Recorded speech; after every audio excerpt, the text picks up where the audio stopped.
Hey guys, it's Coach Steve, and I've got this week's workout brief. Starting on Monday, we're going to start off with some strength work going into a heavy single or max weight back squat. We've been building the back squat bottom position for a couple weeks. So let's see where that goes. Let's see what that has given us, and let's retest to see where that max back squat is at this moment.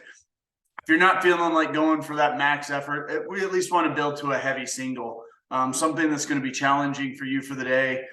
Feel like it's kind of that 90 plus percent effort. You want to go and you want to challenge yourself at least slightly. That's what builds strength. When we're done with that, we're going into the classic CrossFit Metcon Fran, 21-15, 9 thrusters and pull-ups.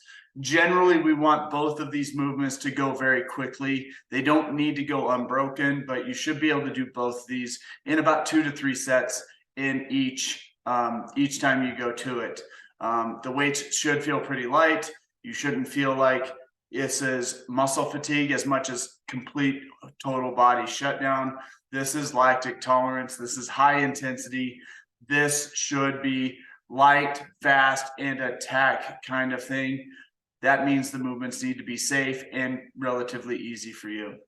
Push the pace, go all out on this workout. On Tuesday, we're going to go right into a longer kind of workout with a lot of core and grip kind of work. 30 toes to bar, 2,000 meter row, 30 toes to bar, 2,000 meter row, and 30 toes to bar.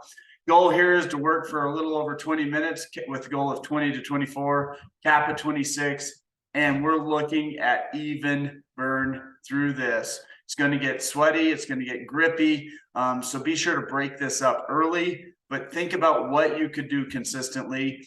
Yeah, you're going to probably start breaking those toes to bar more at the end than the beginning, but keep that in mind when you start. Don't go for 15 to 20 unbroken. Start breaking them up smaller sets earlier than you think you should.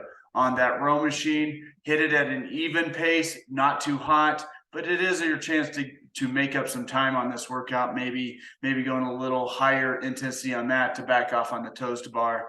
But you definitely do not want to wreck the workout by going too hard on that row. On Wednesday, we're going to build to a heavy single deadlift. Again, this is something that is challenging for you for the day. I definitely want it to be at that 90+%.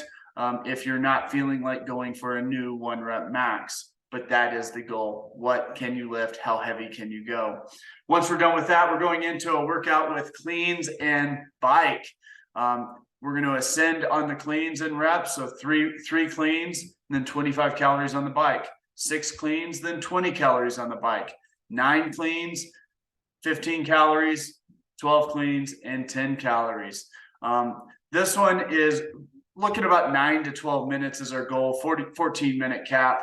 And we're looking for moderate push on this one.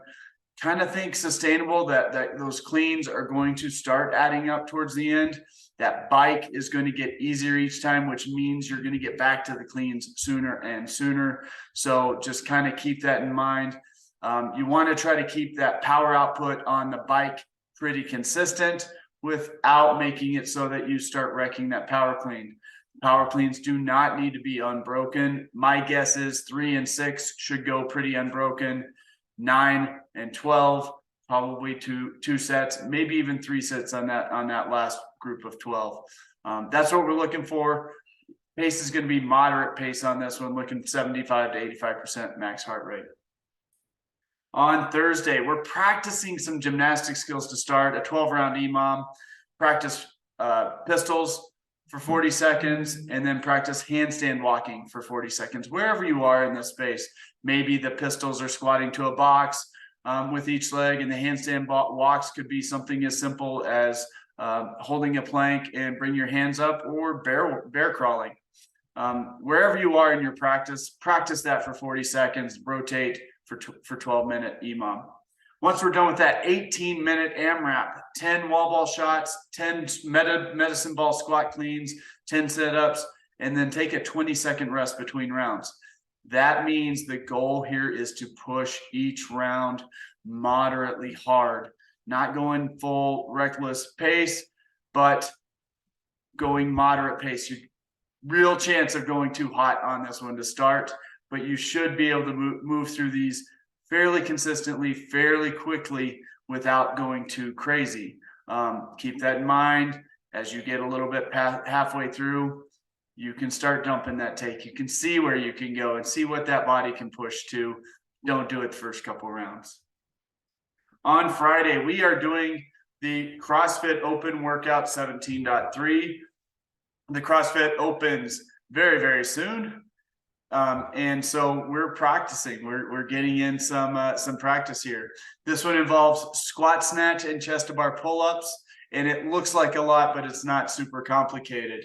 So in 8 minutes, you have to complete 3 rounds of 6 chest to bar pull-ups and 6 squat snatch at 95 pounds. If you complete those 3 rounds, you get to do 3 rounds of that and 3 rounds of 7 chest to bar, 5 squat snatch at 135. If you complete that in 12 minutes, you get 8 chest to bar and 4 squat snatch. And then if you finish that in 16 minutes, you get 9 chest to bar and 3 squat snatch.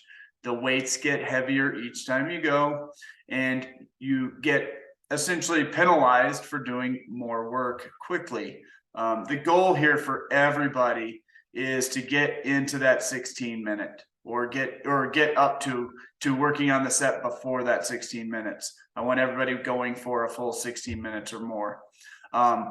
This is a very difficult movement, so go to a movement that you can do successfully with a weight that you can do successfully.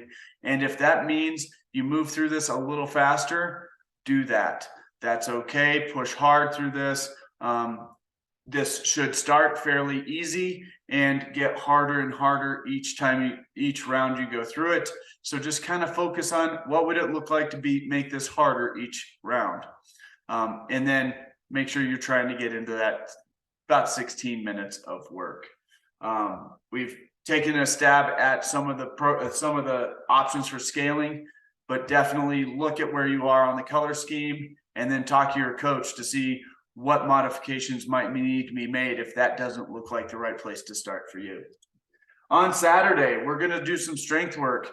8-round EMOM alternating between false grip ring rows, coupled with planks for the remaining time. And then on the other minutes, you're going to do 10 banded tricep extensions and Samson stretch lunges for the remaining time. I'm going to alternate between those two, 4 of each. Once we're done with that, we're going to go 16 rounds of a partner WOD. And this is one partner works for an entire round, then the other partner works for an entire round. That makes this a very high intensity interval training type of workout. I want you to push hard when it's your turn to work. Goal time is under 23 minutes. I honestly don't think that will be an issue here. I'm guessing most people are going to be around that 15, 16 minute mark for this guy. I think we can keep that pretty close. I might be a little bit fast on that one. We want to be pushing at a moderately high intensity on this. We're looking at a lot of good muscle fatigue. So those ring dips, you should feel muscle fatigue, maybe not going all unbroken, but it should be pretty darn close. The kettlebell swings, you should be able to gut out the 10 reps without too much issue. At that higher level, those are full range of motion, full extension above the head. And then the jumping alternating lunges should be a push. It should not be devastating. If you keep those in mind and you take a rest while your partner's going, focus on good breathing, you should be able to get right back to this and push pretty hard. That's what we have coming up this week, guys. Look forward to seeing you in the gym. Bye.